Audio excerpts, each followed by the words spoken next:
What's good, ladies and gents? Welcome to the MKO Pugilism Boxing channel, where we talk all things boxing. Remember to like, remember to subscribe, hit the bell notification, put it on all so you can get notified of all our latest content, all our latest videos on this channel. Leave your thoughts below.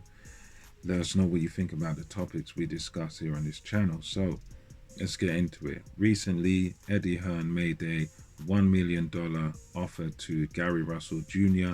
to come over to this country, England, and to fight Josh Warrington. And once again, we see another guy turning down $1 million.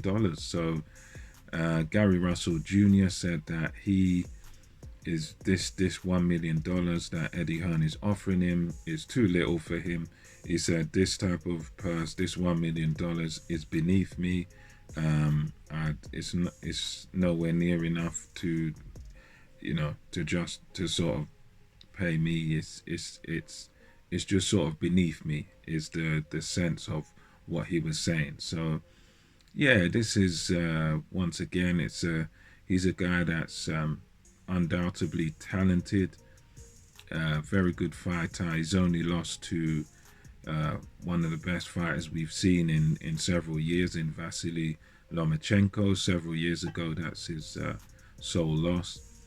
He, apart from Lomachenko, and I think there was a few good fights before that, he hasn't really been able to secure the top names in and around his division, like a Tank Davis and people like that. And he's been talking even spicy to Terence Crawford over the years, and he's a guy that is undoubtedly talented. People argue he's got the fastest hands in the game. Very skilled fighter, very good fighter. But yeah, he's saying $1 million is not enough. And again, this is one of those where I can't really judge 100% what somebody's worth, but my thing on this one is that I don't see why you wouldn't take a fight like this, especially if you believe it's a very winnable fight, and especially if you're, well, it depends. If you're not gonna earn millions and millions of dollars fighting someone else, then why not take on a guy like Josh Warrington, who undoubtedly, a guy like Gary Russell Jr., I would say, yeah, he could beat Josh Warrington at this point. He's a very skilled fighter, very, very good fighter. And yeah, if I'm in his shoes, I know I've got that ability, that speed, that precision, and that technical prowess that he has. And he's got all the attributes he needs to win a fight like this. I think this is a very winnable fight for Gary Russell Jr. So, I mean, for me personally, I'd say unless you're going to make $1 million or more than $1 million, sorry, unless you're going to make $2-3 million fighting somebody else, or fighting in America, maybe, I mean, it could be a UK thing where he feels like if he comes over to the UK, he's not going to get a fair shake. He's not going to get a fair decision with the judges. They're going to be biased towards Josh Warrington as long as Warrington stays on his feet. And yeah, I mean, don't get me wrong. Sometimes you do get bad decisions, but you get bad decisions all over the world. Get bad decisions in America, in Germany, sometimes here in England as well. The bad decisions are part of the game, but as a fighter, I don't think you can go around sort of worrying about whether or not you're going to get a bad decision. I think you've got to go with the mentality that I'm going to go over, I'm going to fight, I'm going to beat him, and I'm going to get the W. I'm better than him. I know I'm going to win, and that's pretty much it. You got to go with a warrior's mentality and a winning mentality.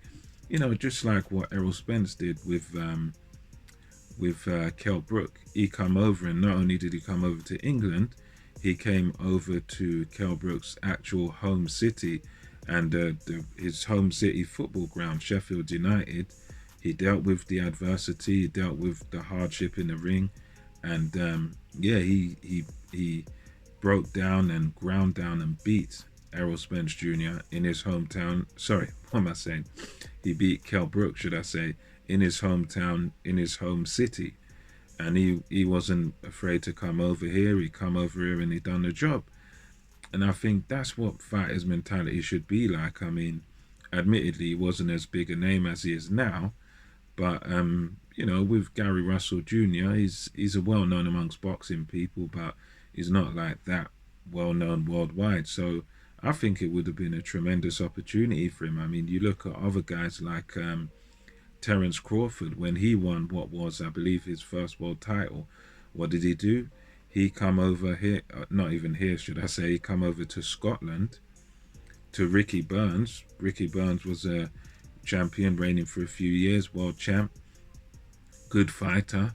But again, Terence Crawford believed in himself, believed in his skills, knew that he was the better fighter.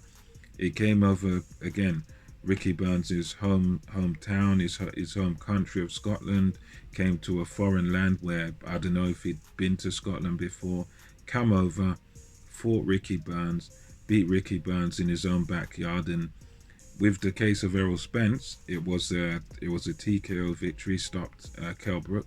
But with Terence Crawford, he done the job on the cards, and you know, he wasn't afraid of biased judges or biased scorecards. He just done what he had to do.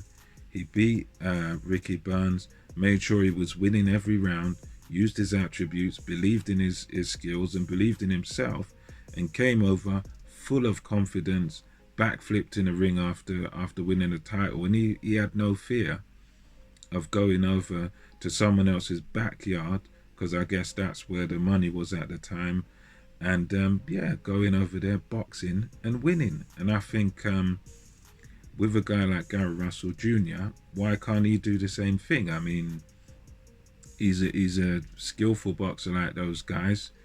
Yeah, I think he's got every reason to be confident. And I mean, I don't know, it might be one of them where he's scared of getting a fair shake or not.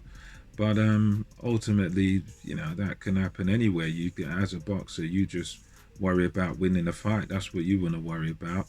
And he's a guy that hasn't been active in a very long time. So for me, and for my opinion, I think he's a guy that needs fights. He needs activities. So for him to be turning down this $1 million purse, I mean, I think it's a bit of a backwards move in a way, because I don't see where he's going to get more than $1 million elsewhere. And you know, he's not fighting the marquee names, so I don't see where he's going to get that sort of money, or more than that sort of money. Because if he's saying $1 million is too little for him, where are you going to get 2 million, 3 million, 4 million, or whatever you think you're worth? You know, where are you going to get that sort of money? If you're turning down $1 million, let's see you get 2 million against someone else. And you know, good luck to him if that happens. If he can get more money against someone else, good luck to him. But by the looks of it, he doesn't seem to be fighting anybody else or making that money anywhere else. So you know, again, I don't get. I mean, there's some points of it I understand, but I think overall, why not take that fight? Why not take that money? Come over here, beat the guy, and go back there with $1 million richer, or whatever it is. You know, why not do that? You know, to have the fighter's mentality. But you know, anyway, that's just my sort of thoughts and opinion on it. Let me know what you think, comment section below. Until next time, it's MKO Pugilism, over and out. Catch you on the next one.